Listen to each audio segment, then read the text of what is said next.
Isang magandang araw po muli mga kapatid sa MCGI, ano po, at ganoon din po sa ating mga kapwa-tao sa Luzon, Visayas at Mindanao. Ano po, magandang araw po sa inyo. Sana po ay nasa mabuti po kayong kalagayan, ano po, at sa mga kapatid sa iba't ibang dako ng mundo, sa ating mga kababayan, sana po ay nasa mabuti kayong kalagayan. Dito po muli ang inyong lingkod, Mr. Gamble po. At meron po akong ipaparinig po sa inyo na magandang good news, magandang balita, ano po, sa pamamagitan po ng pagtatawid sa atin ng UNTV, na isa po sa mainstream media nakatiwa-tiwala sa pagbabalita. Pakinggan po natin. Ay magkaroon ng fish carrier na gagamitin tayo, which is jointly operated by the Coast Guard and BFAR, at pupunta ito sa West Philippine Sea at lalapitan ang mga mangingisdang Pilipino para sila na mismo ang bumili ng kanilang fresh fish catch. Sa layong hikayatin ang mga mangingisdang Pilipino na patuloy na mangisda sa West Philippine Sea, inununsad ng Bureau of Fisheries and Aquatic Resources ang kanilang bagong proyekto na kadiwa sa kanlurang karagatan. Para hindi na mahirapan ang mga mangingisda na dalhin pa sa mga daungan ng kanilang huli, ang BFAR at PCG na ang bibili nito habang sila ay nasa laot. In this kind of support of the government, we can be able to increase fishing activities ng ating mga kababayang Pilipino. At the same time, mas tataas ang supply ng pangisdaan at makaka-apekto ito sa presyo ng ating seafoods na kinakain dito. Kahapon nagsimulang maglayag ang fish courier ng PCG at BFAR na tinawag nilang MV Konematsu, at ngayong araw ay nakarating na ito sa Bajo de Masinloc, kung saan nagsimula na itong mamili ng mga bagong huling isda ng ating mga kababayan. Sabi ng BFAR, bahagi ito ng programa ng pamahalaan na tulungan ng mga Pilipinong mangingisda sa West Philippine Sea upang maiangat ang kanilang pamumuhay. Kung dati napipilitan ang mga mangingisda na bumalik sa Pampanga para hindi masira ang kanilang mga huling isda, ngayon ay maaari nang palawigin ang mga araw ng kanilang pananatili sa dagat. Maibebenta na rin nila sa tamang presyo ang kanilang mga huling isda at mapapanatili ang kalidad nito. Dahil sa programang ito, inaasahang bababa maging ang logistical expenses ng mga mangingisda na makakadagdag naman sa kanilang kita.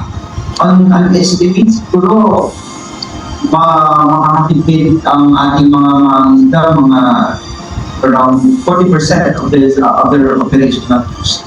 So yun yung pwede nilang matipid. Kasi yung mga mangingisda, babalik sila sa Pampanga para ma-dispose o ibenta na yung kanilang huli. Tapos babalik ulit sila. So yung return na yun, that entail another operational cost.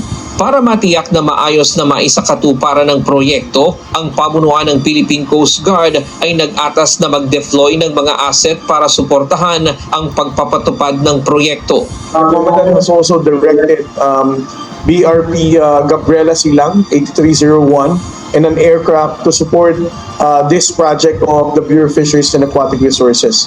Giit ng PCG, hindi nito layong makipagpatintero sa mga barko ng Chinese, kundi tulungan lamang ang mga mangingisda sa kanilang hanap buhay. Inumpisahan muna ang programa sa Zambales, pero sa mga susunod na linggo ay isasagawa din ito sa karagatang sakop naman ng Palawan. Sa ngayon ay umabot na sa 10 hanggang 15 tonelada ng isda ang nabibili ng MV Konematsu simula pa kahapon. Kaya nitong ikarga hanggang 100 tonelada ng isda. Ryan Lacanlale, UNTV News and Rescue. Diyos ang aming sandigan, serbisyo publiko ang aming pinahahalagahan. Yan po mga kababayan, yung ating pong narinig mula sa UNTV, ano po. Dito ay saludo po ako dito sa nakaisip po ng programang ito. Napakalaking bagay po niyan sa mga mangingisdang Pilipino sa West Philippine Sea. At kumbaga bababa talaga yung kanilang cost, ano po, ang kanilang gastos, lalaki ang kanilang kita dahil gobyerno mismo yung bibili ng kanilang mga huli. Hindi na po yung mga yung mga negosyante na kuminsan binabarat yung kanilang huli, ano po. Kaya dito sa nakaisip nito, napakaganda po ng programang ito na kanilang naisip, ano po, sa kasaysayan ng Pilipinas. Parang ngayon ko lang ito na balitaan, at parang ngayon lang po ito na isagawa, na mismong ang gobyerno ang bibili ng isda, at magiging maganda pa yung kalidad ng isda.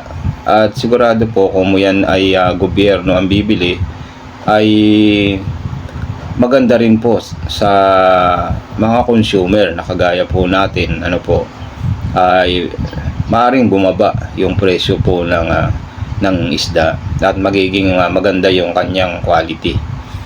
Ayan, kaya po saludo po ako dito po sa nakaisip po nito, sa ating VFAR, ano po, sa Philippine Coast Guard. Saludo po ako sa inyo, ano, ang ganda po ng naging programa po ninyo.